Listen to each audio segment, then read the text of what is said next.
Would you like another song?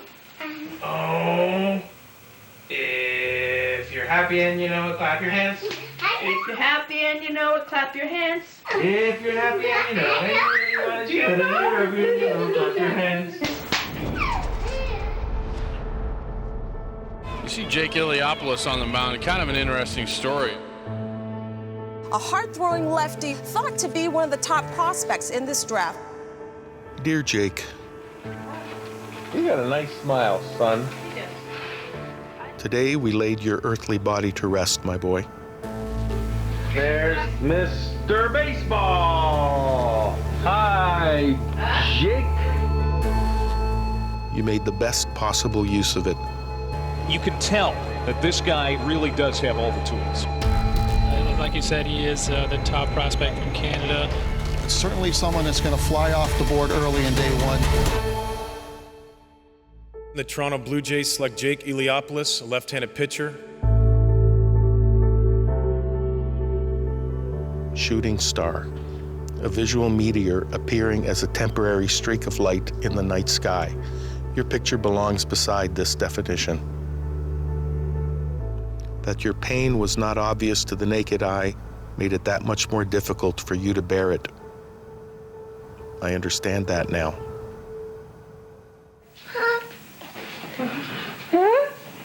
Look up, Jake. Say hi. Hi. Jim and Leah Eliopoulos wanted to start a family. After years of trying, they decided to adopt. In 1993, that decision took them to Ukraine. There, they found a 2-year-old boy whose mother left him with an orphanage when he was just a week old. I just couldn't get him out of there fast enough. When Jake would say, Mom, the word mom, my heart, right from the get-go, would skip a beat. We just couldn't get enough of him. He was just infectious. You're Jake. You're my boy, Jake. Despite his new environment, Jake faced early obstacles. They identified him as having an attachment disorder. Why don't you go see Daddy? If I spoke to someone or walked out of the room, he would bang his head on the floor. At age 4, he was diagnosed with ADHD, and further at age 7, still a T-baller with Tourette's. Tourette's is involuntary movements and sounds, which Jake had. So bad, sometimes I couldn't send him to school.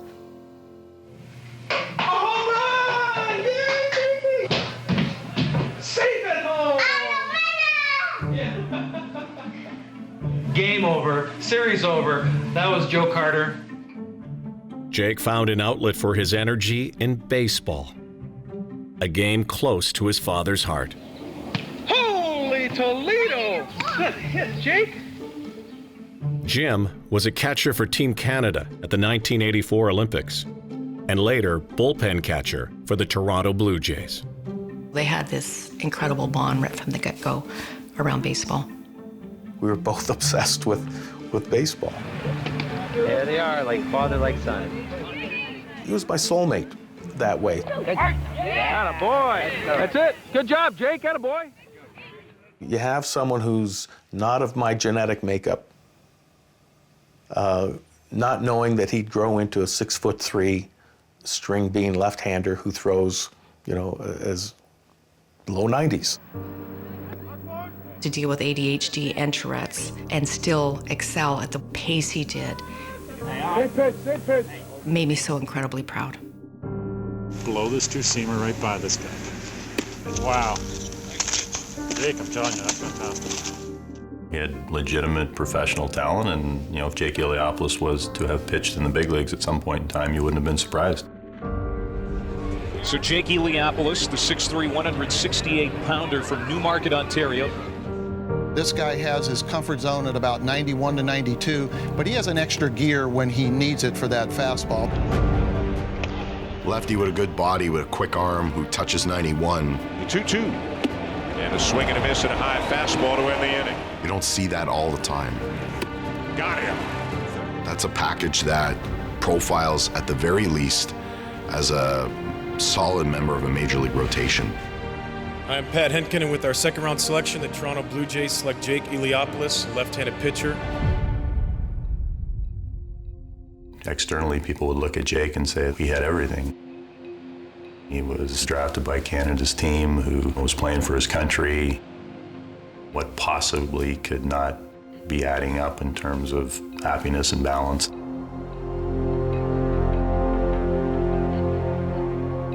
When Jake and the Jays couldn't come to terms on a contract, the decision was made to attend junior college and re-enter the draft the next year. Jake's next stop was Chipola College in Florida, a school that has produced the likes of Russell Martin and Jose Bautista. But alone for the first time in another country, Jake struggled on and off the field. It's almost as if he wasn't used to failure of any kind.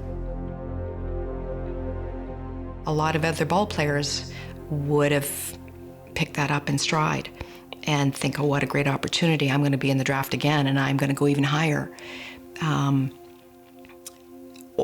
that's not what happened for Jake. He was in a depression, and I didn't know it.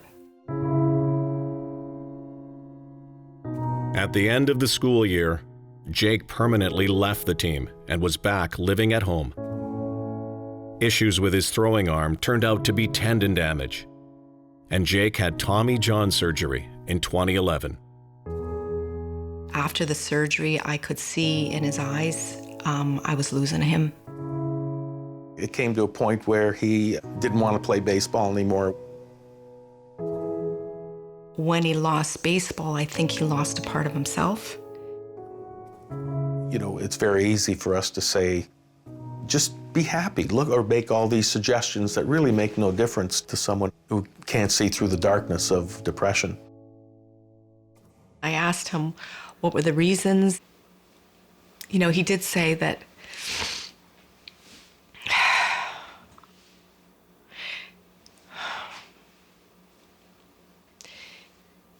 you don't know what it's like to be in my head. You don't know what it's like to walk around with this chatter all the time in my head.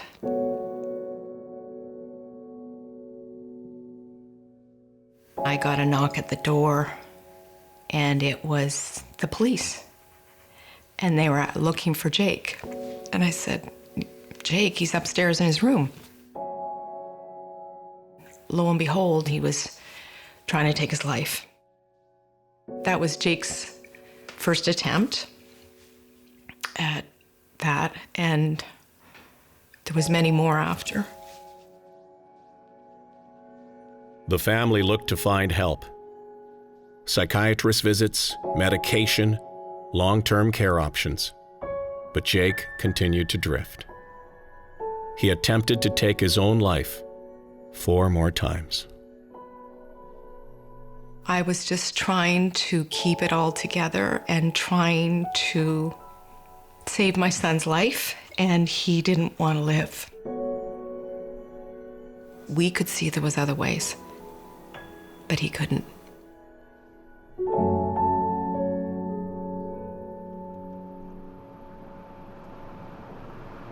I'm headed up to Newmarket right now to participate in Canadian Mental Health Association's Ride, Don't Hide event, giving a speech basically about my son Jake's story. Just 2 months after Jake took his own life in April of 2013, family and friends formed Team Jake and joined the Ride, Don't Hide event.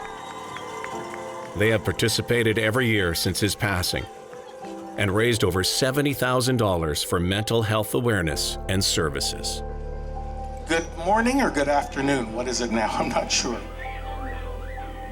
The last thing anyone gave thought to about Jake's seemingly bright future was a permanent visit from the disease, and I underline disease, that mental illness is. Look at the pipes, Dad. It was no longer about a bright future of free education and professional baseball. It became about simply having a bright day. Jake has given me this new sense of identity. Part of what my life is for is working on making a difference in spreading the word of mental health and eliminating the stigma. I need to have faith that as Jake looks down upon us now, that he can see the bigger picture of how well he used his good nature and can finally smile again. I mean, really, really smile. Thank you for listening. How I hope Jake to be remembered is a kid that had so many issues to deal with, accomplished so much in such a short period of time that it's mind-boggling that he did it with all those other things on his back. It's knocked the heck out of being afraid. I've experienced the worst thing that a committed parent can possibly experience, so what's there to be afraid of? Public speaking?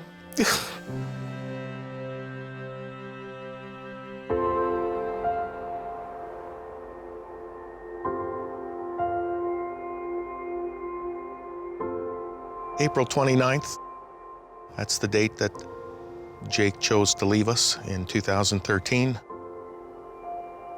So every year on that date, we pay homage to Jake, let him know how much he's loved and missed. Whenever I visit him at his gravesite, we have some interesting chats, and I want to believe that he's smiling at what I'm doing on his behalf.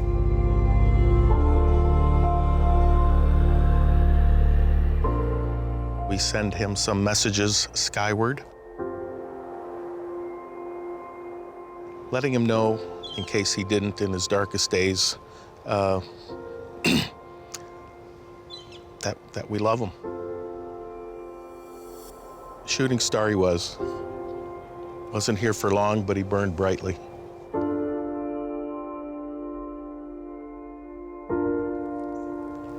Love you, buddy.